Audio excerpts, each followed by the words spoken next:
Hi there, Jolly friends. I'm Victoria Carlton, and I'm coming to you from Perth in Western Australia, where it's quite early in the morning and we seem to have the opposite to global warming happening here. We're having a very cold winter. So I hope you're having a wonderful conference.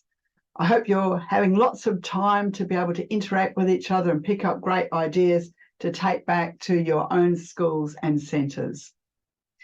I'm just going to share a couple of strategies that I use, particularly in Jolly Grammar. So I'm going to share those. I use these with children and I also use them in my training as well to let teachers know. So basically, I teach nearly every day. I also organise lots of training as well. So I do training in lots of areas, including Jolly Phonics and Jolly Grammar. And I do a lot of writing. I write a lot of products to actually help teachers to be able to improve their literacy skills, the children's literacy skills, and their emotional intelligence skills. So I'm going to just open up this PowerPoint. Let's have a look. Here we go. I just want to get rid of something from up the top here. I won't be a sec.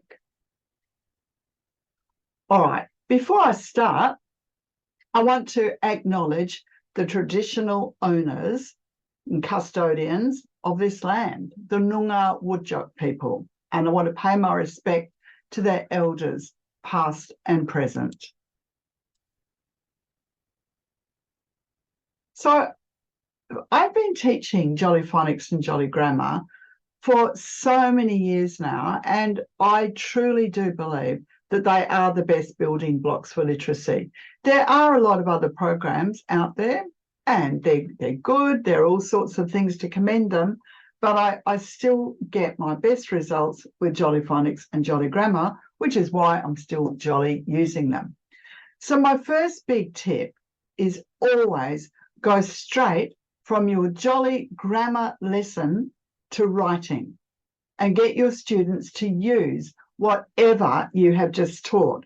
And that just makes sense. So I always schedule Jolly Grammar just before writing so that the kids can then use whatever I have been teaching them about. That way it sort of embeds it and they get to understand, you know, why they're learning it. Why am I learning about adjectives? Why am I learning about adverbs? Well, you're learning about these things so you can understand text and also so you can improve your writing as well. So I want to give them practical ways to do that. So we're in the middle of winter at the moment, but as we come up to spring, the children will be making little spring gardens. So they'll be making little gardens that look a bit like this, very messy all over the place, and they will be describing them. They will be using their sentences and they'll be using their adjectives in particular to write about their gardens. They might also be inventing characters, and then they might talk about what their character can do, and then they'll be using their verbs as well. So I sort of try and come up with activities that will really help to cement the grammar that I'm teaching. I've got a whole box of these emotional intelligence cards. And, you know, you can get pictures like this from magazines, from the internet, all over the place. And I use these cards to help the children to understand speech marks. So the children pick 3 cards and then I say, write down what you think these people are going to say next. And then they write it down and, of course, they put the speech marks there as well.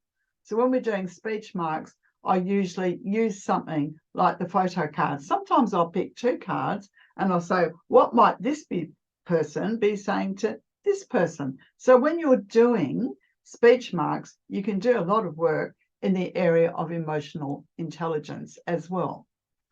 I'm just giving you just a few examples. Those of you who know me know that I could teach for 3 days about this because this is really, really my passion. So when you're doing questions, when you're doing question marks, it's a good idea to give the kids a real context for question marks. So get them to write questions. Get them to write questions for you, for the principal, maybe for their parents, if they're coming from a church school, maybe for their parish priest, whoever, but get them to do real questions with a question mark and make sure they get answered. Give them to people who are actually going to answer the questions as well. Something else children love is when you give kids the answer to a question, like definitely not, and they have to try and generate the question. What might the question have been? So I sort of pair a lot of the work that we do with literature. I pair it with a sentence appreciation, and I get the kids to listen carefully to what I'm reading to them. And then we listen for sentences that we really love. And I copy out some of the favourite sentences, the ones that the children really love from the stories we enjoy. And the children read them, we talk about them, we talk about, why does this sentence work? Can we see any adjectives in this sentence? Is there a good verb in this sentence that makes this particular sentence zing? Sometimes I get children to actually take out the adjectives and look at what the sentence might be like without them. So we copy out sentences from children's literature. Very easy task. I have picture books all over the floor and big books, and the kids read through and they look for their favourite sentences. I also copy a lot of these sentences into envelopes, and I write the sentence on the outside of the envelopes, and inside I have the individual words, and the kids tip out the words, make the sentence, and then they copy out the sentence. But by doing that, they are learning to use the parts of speech that we have just taught them about. They're learning about sentence structure, and they're also thinking about why these particular sentences work so well. For exclamation marks, when I'm teaching Jolly Grammar 3, I will often get the kids to pretend that they're commentating on a football match. All right, I might get them to write an argument down that one person is having with another person, so that there would be lots of exclamation marks. So it's a matter of just thinking about each week when you're teaching this, thinking, what writing activities could I actually do with this? I've invented an activity that I love playing with the kids called Grammar Buffet. And I just have paper plates, and on those plates I've got adjectives cut out, I've got adverbs, verbs, nouns, etc. And the children have their own plate and they go along the buffet, and we give them chopsticks, and they have to pick up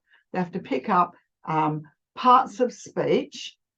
That's their food, and they have a little menu as well. And then they have to write, they can write a sentence, they can write a poem. I let them choose whatever they're writing when we do Grammar Buffet. But basically, it's a game I've invented just to help to cement some of these probably more difficult grammar understandings, concepts that they need to really get in their heads and really be able to apply as well.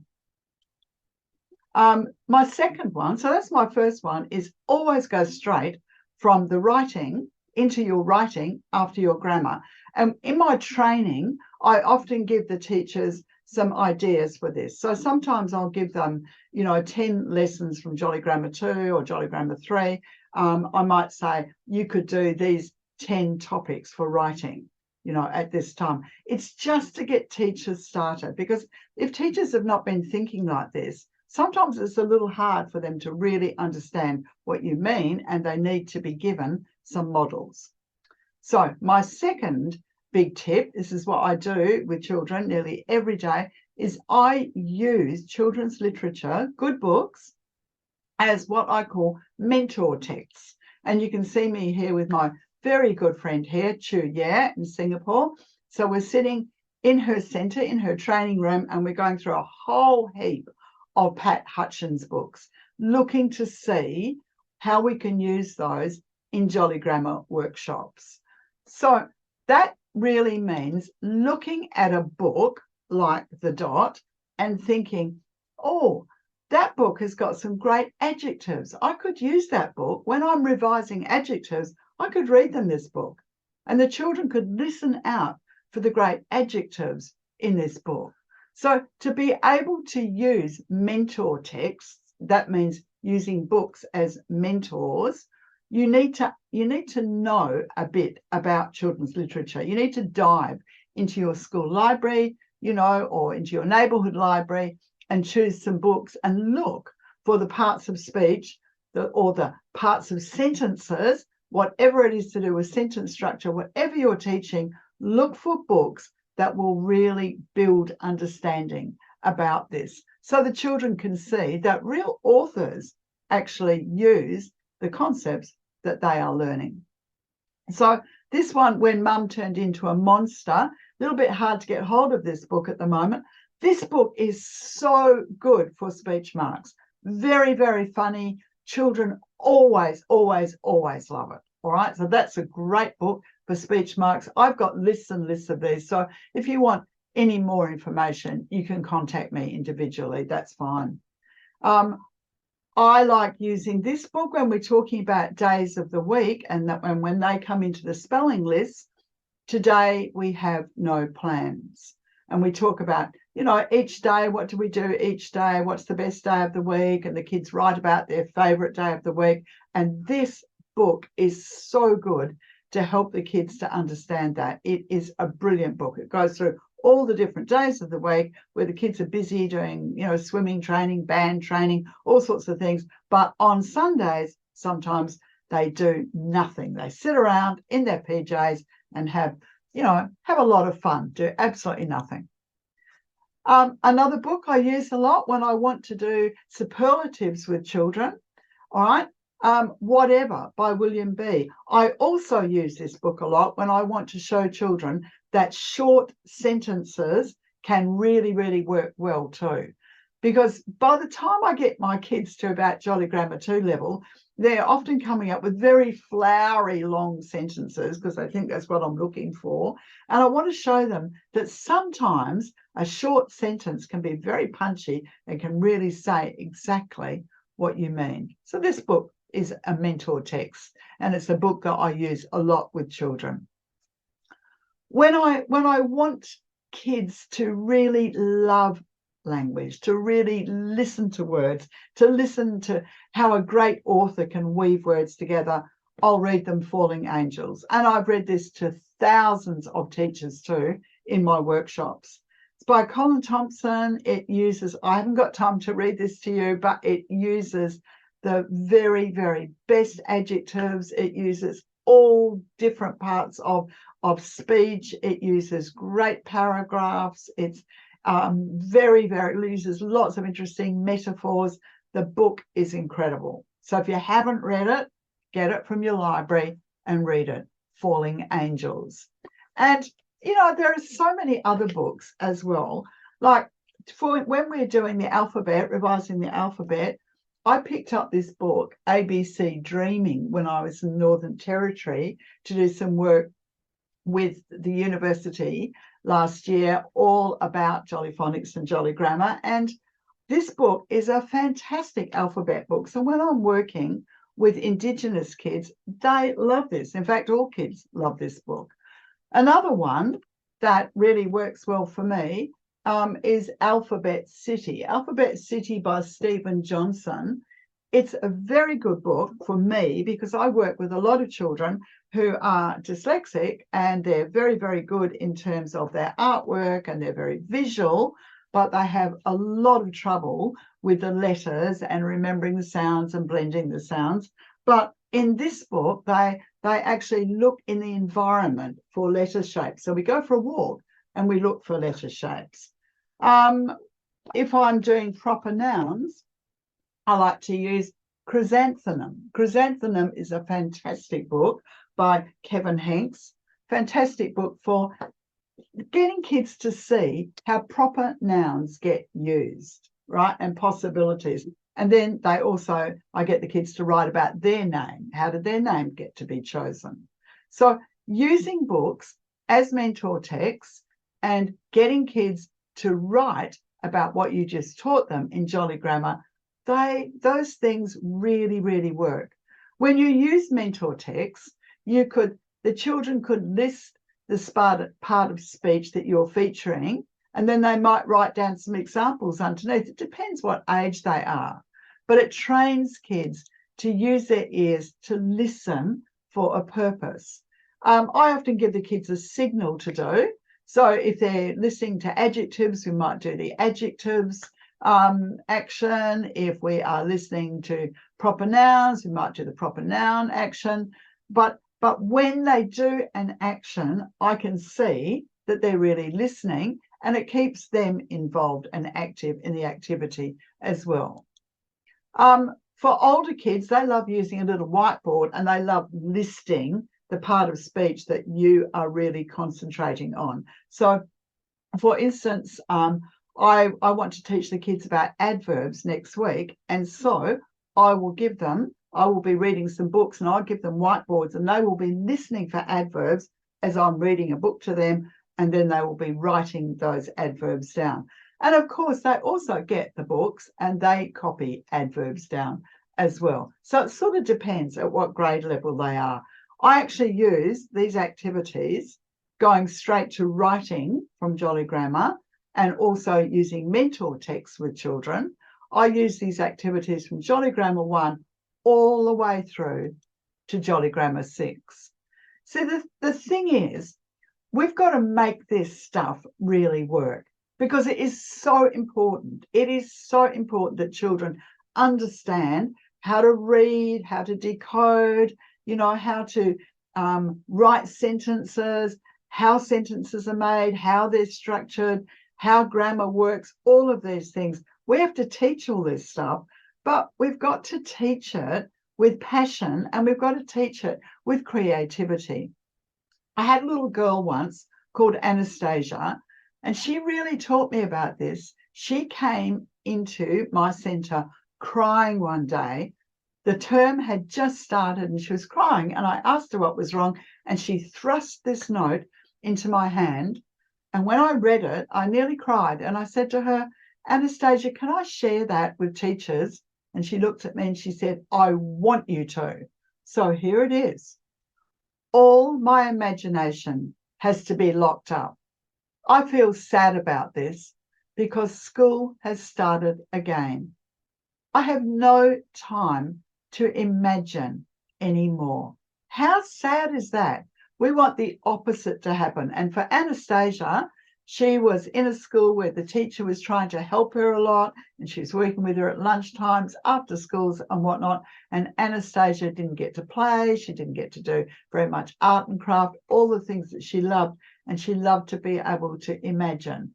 And you can see this child was 9 years of age. You can see she's got massive problems, but children still need the opportunity to be creative.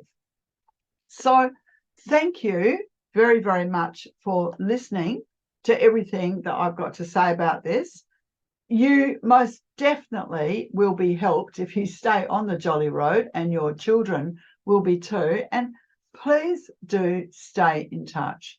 Please stay in touch. Ask me any questions you like, and I will share as much as I can. So enjoy the rest of your conference. Have fun. I wish I was there with you. Bye. For more of Victoria Carlton's tips, go to YouTube and search Victoria Carlton Programs. Victoria's products are available on Teachers Pay Teachers. They cover literacy, emotional intelligence, and Sunday school lessons. Victoria's website address, blog, and email address are on the screen in front of you. Victoria Carlton reserves the right of copyright on all her products.